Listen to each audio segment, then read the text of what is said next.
नमस्कार। जनता के लिए जनता की आवाज जनता समाचार में आपका स्वागत है। मैं हूं आपके साथ कंचन। आइए चलते हैं खबर की ओर। प्रियंका गांधी ने आज मध्य प्रदेश में चुनावी अभियान का शंखनाद कर दिया। जबलपुर में हुई इस महारैली से कांग्रेस ने 38 विधानसभा सीटों को साधने की कोशिश की। रैली में प्रियंका की चुनावी हुंकार से बीजेपी खेमे में हड़कंप मच गया। मध्य प्रदेश की मौजूदा बीजेपी सरकार पर निशाना साधते हुए लोगों से अपने लिए वोट डालने की अपील की। आज का दिन मध्य प्रदेश की कांग्रेस के लिए कई मायनों में काफी खास था, क्योंकि आज लोकप्रिय नेता प्रियंका गांधी उनके बीच थी। प्रियंका ने सबसे पहले ग्वारी घाट में मां नर्मदा की पूजा अर्चना की। उसके बाद शहीद स्मारक में जनसभा को संबोधित किया। लोगों का जनसैलाब प्रियंका गांधी को सुनने के लिए रैली में मौजूद था। कांग्रेस प्रमुख कमलनाथ के साथ प्रदेश कांग्रेस के तमाम नेता रैली में मौजूद थे। इस रैली से कांग्रेस ने बीजेपी को अपनी ताकत का एहसास कराया है। प्रियंका ने राज्य में बीजेपी शासन की नाकामी को गिनाया। प्रियंका ने शिवराज सरकार को घोटाले की सरकार करार देते हुए कहा कि बीजेपी ने 220 महीनों के शासन में 225 घोटाले किए। इन्होंने नर्मदा मैया और महाकाल कॉरिडोर तक को भी नहीं छोड़ा। प्रियंका ने ज्योतिरादित्य सिंधिया और बीजेपी की साठगांठ को लेकर कहा कि बीजेपी के नेता सत्ता के लिए कुछ भी कर सकते हैं। हमारी पार्टी के भी कुछ ऐसे ही नेता थे जो सत्ता के लिए छोड़कर चले गए, अपनी विचारधारा ही भूल गए। आपके मुख्यमंत्री झूठी घोषणा करते हैं। मुख्यमंत्री ने 22,000 घोषणाएं की। इतनी नौकरियां दिला देते तो तुम लोगों का कुछ भला होता। प्रियंका ने आगे कहा कि जब कांग्रेस की सरकार मध्य प्रदेश में आई थी तो उन 1.5 सालों में कितना काम हुआ। आज भी ऐसे काम कांग्रेस की सरकार कर रही है। मैं आपसे वादे कर रही हूँ जो पूरे होंगे। आपका दर्द हम समझते हैं। किसान कर्ज माफी का काम पूरा करेंगे और बचे हुए किसानों का ऋण माफ होगा, ये हमारी गारंटी है। प्रियंका के इस ऐलान के बाद आने वाले चुनाव में बीजेपी की मुश्किलें बढ़ना तय माना जा रहा है।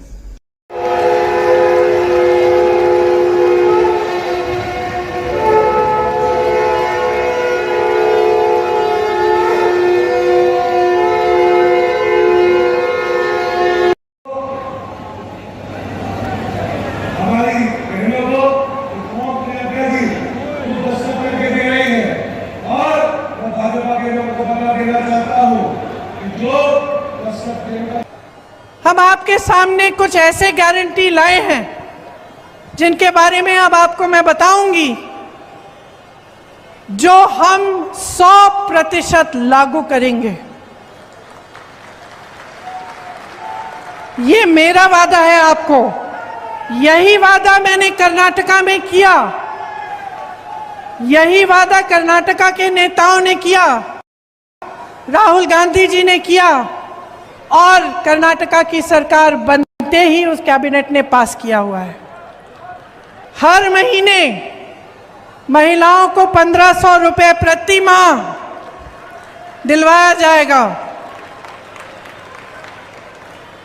गैस का सिलेंडर 1,000 रुपए का नहीं, 500 रुपए का आपको मिलेगा। आपके लिए 100 यूनिट बिजली माफ होंगे, सबके लिए। 200 यूनिट बिजली बिल की हाफ होगी, मतलब आधी। हम मध्य प्रदेश में भी पुराना पेंशन लागू करेंगे। आपका दर्द हम समझते हैं, कर्मचारियों का दर्द हम समझते हैं। आप देखिए इन्होंने क्या नहीं किया। आर्मी में भी इन्होंने 4 साल का वो कर दिया है, कर्मचारियों का पेंशन कटवा दिया है। तो हम कह रहे हैं कि सरकारी कर्मचारी सारे सुन लें, पुरानी पेंशन लागू होगी। जो किसान कर्ज माफ करने का काम हमने शुरू किया था उसको पूरा करेंगे और जो बचे हुए किसान हैं उनका ऋण माफ किया जाएगा। ये हमारी गारंटी है। कितने सारे घोटाले हैं, इतनी लंबी लिस्ट है घोटालों की कि जो मोदी जी ने वो गालियों वाली लिस्ट निकाली उससे लंबी तो ये लिस्ट है। नर्मदा मैया को नहीं छोड़ा, खनन करा रहे हैं वहां। महाकाल के कॉरिडोर को नहीं छोड़ा, तो कहां रुकेंगे ये लोग। और जो आपकी संस्कृति है, जो यहाँ के संस्कार हैं, उनका आप याद कब दिलाएंगे नेताओं को, ये मैं आपसे पूछना चाहती हूँ। 220 महीनों के शासन में 225 घोटाले किए हैं।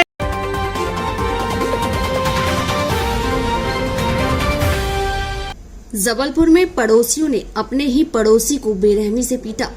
हनुमानताल थाना निवासी मोहम्मद इकबाल, जो कि नूरानी मस्जिद के पास रहते हैं, उन्होंने बताया कि उनके पड़ोस में रहने वाले आदिल नामक व्यक्ति व उसके परिवार के लोग शराब व नशीली गोलियों का सेवन करते हैं और आए दिन पूरे मोहल्ले में गाली गलौज कर मोहल्ले वालों को परेशान करते हैं। आदिल शराब के नशे में गाली गलौज कर रहा था। जैसे ही मोहम्मद इकबाल घर से बाहर निकला तो आदित्य ने गाली गलौज करते हुए उसे भगाने की कोशिश की। तब इकबाल ने उसे समझाया। आदिल ने उस पर पीछे से वार कर दिया।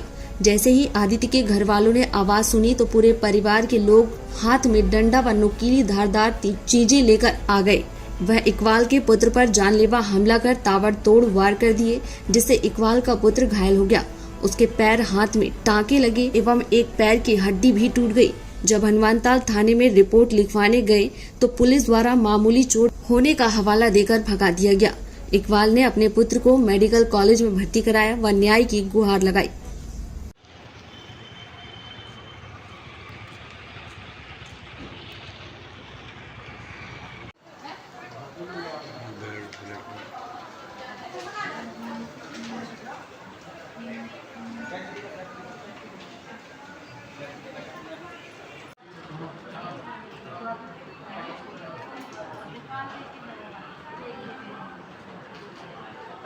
जी बताएं, क्या हुआ था आपके साथ, क्या घटना हुई थी? मैं अपने घर पे शादी की मीटिंग कर रहा था, जो कि 10 तारीख को बारात मेरे घर आना था, और बाहर निकला, देखा आवाज़ आने लगी। ये लोग आदिल और आदिल के भाई लोग चिल्ला चोट कर रहे थे।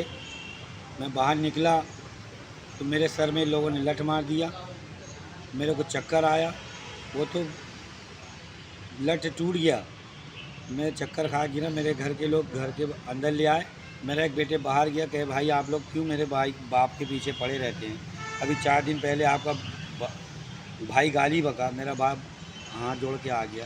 कहे साला ये बहुत बड़ा वो बन रहा है, बताऊँ ना इसी को मारो। उतने में चंदा आया और इनके घर की औरतें लठ निकाली और सब दी सामान। किसी के हाथ में लठ था, किसी के हाथ में राड थी। क्यों मारा पिट्टी की, क्या वजह थी इसकी?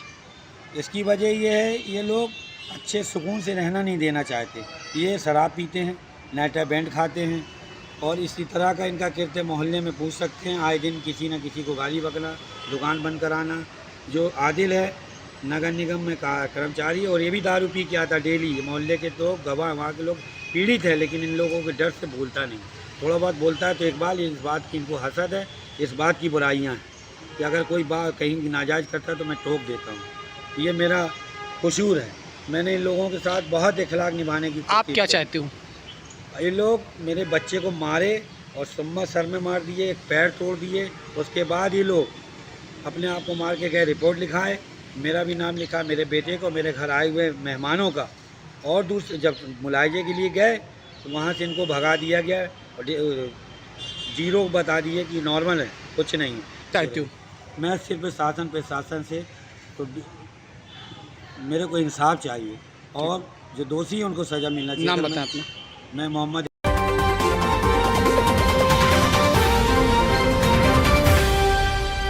विवाहिता का संदिग्ध परिस्थितियों में मिला शव, घटना के बाद से पति अब तक फरार। जबलपुर के गोटेगांव थानांतर्गत क्षेत्र के पिपरिया मवई में एक 26 वर्षीय नवविवाहिता का शव मिलने से क्षेत्र में सनसनी फैल गई। महिला का शव घर के पलंग पर संदिग्ध परिस्थितियों में पाया गया। वहीं महिला का पति लापता है। इधर नवविवाहिता के माता पिता ने ससुराल पक्ष पर गंभीर आरोप लगाए हैं। उनका कहना है कि उन्हें मौत के 3 दिन बाद बताया गया। ससुराल में बेटी को परेशान किया जाता था। वहीं पुलिस का कहना है कि शव 1 दिन पुराना है।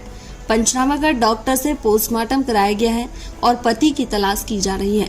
अब पोस्टमार्टम रिपोर्ट आने के बाद ही आगे की कार्रवाई की जाएगी।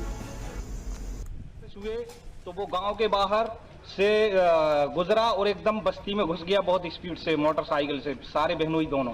किसने मारा है लड़की? लड़की को मारा है लड़की के पति ने। क्या नाम? और उसके बहनों ने मिलके सब ने मारा है। यह करके एक गांव है जिसमें लक्ष्मीबाई मेहरा उम्र करीबन 26 साल है, जिसकी संदिग्ध परिस्थितियों में पलंग में लाश मिली है, जिनकी मृत्यु हो गई है। उनके पति की तलाश की गई, जो पति उपस्थित नहीं मिला तथा मोबाइल बंद आ रहा है। परिजनों से पूछताछ की गई, जो एक दिन पहले शाम को आया था उसके बाद से नहीं आया है, ना दिखा है। महिला के शव का पीएम गोटेगांव से कराया जा रहा है। बाद पीएम की मर्ग जांच पर जो भी परिस्थिति के अनुसार साक्ष्य पाए जाएंगे, कार्रवाई की जाएगी। ये थी आज की खबर। और खबरों को देखने के लिए हमारे चैनल को लाइक करें, शेयर करें, सब्सक्राइब करें और बेल आइकन की बटन को दबाना ना भूलें। आप देख रहे हैं जनता के लिए, जनता की आवाज, जनता समाचार। अन्य खबरों के लिए हमारा चैनल सब्सक्राइब करें।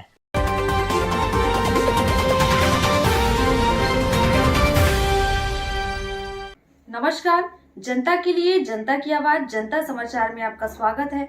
मैं हूं आपके साथ कंचन। आइए चलते हैं खबर की ओर। भाजपा युवा मोर्चा के 2 गुटों में घमासान, शहर अध्यक्ष की पिटाई भी की। इंदौर में भारतीय जनता युवा मोर्चा की बैठक के बाद मोर्चा के 2 गुट आपस में भिड़ गए। बताया जाता है कि शहर अध्यक्ष सौगात मिश्रा ने मोर्चा के प्रदेश मंत्री शुभेंद्र गौड़ के पिता को लेकर अनर्गल टिप्पणी कर दी। इससे नाराज गौड़ और उनके गुट के कार्यकर्ताओं ने मिश्रा की बुरी तरह पिटाई कर दी। इस दौरान वहां मौजूद मोर्चा के प्रदेश अध्यक्ष वैभव पवार का कुर्ता भी फाड़ दिया। शहर के प्रीतमलाल जादू सभागृह में मोर्चा की बैठक रखी गई थी। बैठक के बाद सभी पदाधिकारी और कार्यकर्ता भोजन के लिए भंवरकुआं क्षेत्र के एक ढाबे पर आए। यहाँ मोर्चा के प्रदेश अध्यक्ष पवार, शहर अध्यक्ष मिश्रा कार्यकर्ताओं के साथ भोजन कर रहे थे। इस दौरान गौड़ और उनके गुट के कार्यकर्ता पहुंच गए। गौड़ ने मिश्रा पर आरोप लगाया कि आपने मेरे पिता को लेकर अनर्गल टिप्पणी की है। इसे लेकर बहस करने लगे और देखते ही देखते गौड़ समर्थक कार्यकर्ताओं ने मिश्रा को वहीं पीटना शुरू कर दिया। बीच बचाव के लिए उठे प्रदेश अध्यक्ष पवार को भी नहीं छोड़ा गया, उनका कुर्ता फाड़ दिया। बाद में गौड़ और मिश्रा गुट के कार्यकर्ताओं ने एक दूसरे पर ढाबे के बर्तन फेंकना शुरू कर दिए। इस तरह ढाबे में ही दंगल शुरू हो गया। विवाद की खबर भाजपा के वरिष्ठ नेताओं तक पहुंची। भाजपा शहर अध्यक्ष गौरव रणदीवे ने मोर्चा नेताओं के दोनों पक्षों को भाजपा कार्यालय बुलाया, लेकिन भाजपा कार्यालय पर केवल मोर्चा प्रदेश अध्यक्ष पवार और शहर अध्यक्ष मिश्रा ही पहुंचे। उधर विवाद के बाद गौड़ और उनके गुट के कार्यकर्ता लोधीपुरा में एकजुट हो गए।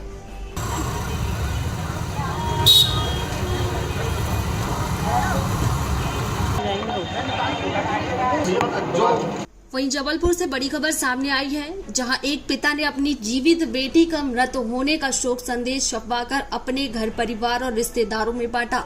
दरअसल अमखेरा में रहने वाली लड़की अनामिका दुबे ने एक लड़के से लव मैरिज की, जिससे नाराज परिजनों ने लड़की को जीते जी मृत घोषित कर दिया और उसके नाम का शोक संदेश कार्ड भी छपवा दिया। बता दें कि चंद्रिका प्रसाद दुबे की बेटी ने एक विशेष समुदाय के लड़के से प्रेम विवाह किया, जिसके बाद लगातार लड़की के घर वालों को न सिर्फ रिश्तेदार बल्कि हिंदू समाज के लोगों की बात सुननी पड़ रही थी। इसलिए अनामिका दुबे के पिता ने एक शोक संदेश कार्ड छपवाया, जिसमें उन्होंने अपनी जीती जागती बेटी को मृत बताते हुए रविवार को नर्मदा तट में पिंडदान करने का कार्यक्रम किया। ये थी आज की खबर। और खबरों को देखने के लिए हमारे चैनल को लाइक करें, शेयर करें, सब्सक्राइब करें और बेल आइकन की बटन को दबाना ना भूलें। आप देख रहे हैं जनता के लिए, जनता की आवाज, जनता समाचार। अन्य खबरों के लिए हमारा चैनल सब्सक्राइब करें।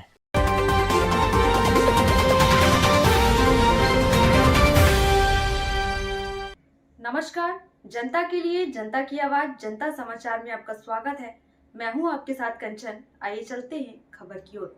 चावल खाने से एक ही परिवार के 5 लोग हुए बीमार, 2 लोग अस्पताल में भर्ती।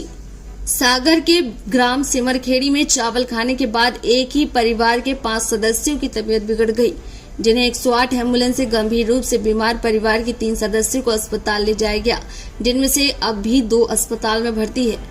सिमरखेड़ी निवासी भूरा पिता परम आदिवासी 50 वर्ष, नंदकिशोर पिता भूरे 15 वर्ष, राजेश पिता गोपाल 5 वर्ष, काजल पिता गोपाल 10 वर्ष, अभिलाषा तथा भूरे 13 वर्ष ने खाने में राशन दुकान से लाए चावलों को पकाकर खाया। चावल खाने के बाद उन्हें उल्टी होने लगी और तबीयत भी बिगड़ने लगी। तत्काल 108 एम्बुलेंस को सूचना दी गई। सूचना पर एमटी अनिल कुमार, पायलट के मिश्रा मौके पर पहुंचे और गंभीर रूप से बीमार लोगों को अस्पताल लेकर आए। जहां ड्यूटी डॉक्टर ने सभी को उपचार दिया। सुबह तक राजेश की हालत में सुधार आया, जबकि भूरे तथा नंद किशोर अस्पताल में ही भर्ती हैं।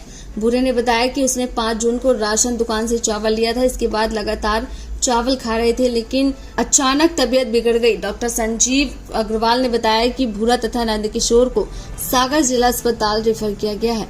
वहीं मध्य प्रदेश के नर्मदापुरम हरदा स्टेट हाईवे पर एक कार अनियंत्रित होकर पलट गई। हादसे में कांग्रेस नेता अक्षय दीक्षित की मौके पर ही मौत हो गई, जबकि कार में मौजूद माखन नगर बीएमओ डॉक्टर रोहित शर्मा समेत 2 व्यक्ति घायल हो गए। घायलों को अस्पताल में भर्ती कराया है।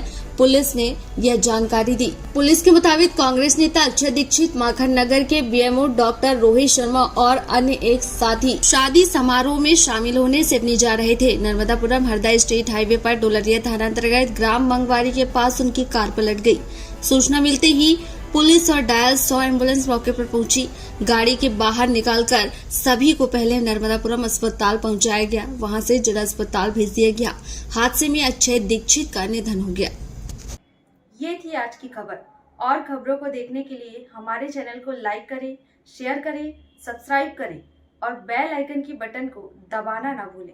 आप देख रहे हैं जनता के लिए जनता की आवाज़ जनता समाचार। अन्य खबरों के लिए हमारा चैनल सब्सक्राइब करें।